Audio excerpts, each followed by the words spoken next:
Katika kitabu kile cha Mambo ya Walawi mlango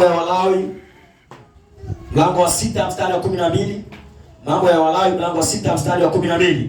Anasema, na huo moto ulio madhabahuni utatunzwa wake daima juu yake, usizimike, naye kuhani atateketeza kuni katika moto huo kila siku asubuhi, naye ataipanga sadaka ya kuteketezwa juu yake, naye atateketeza mafuta ya sadaka za amani juu yake. Na huo moto juu ya madhabahu usizimike.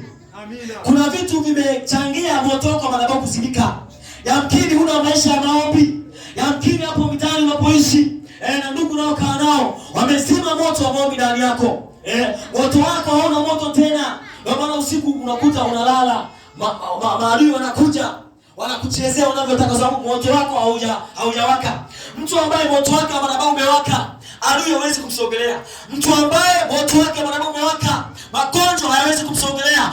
Mtu ambaye moto wake wa madhabahu umewaka, mapepo hayawezi kupata nafasi. Yesu asifiwe, watu wa Bwana.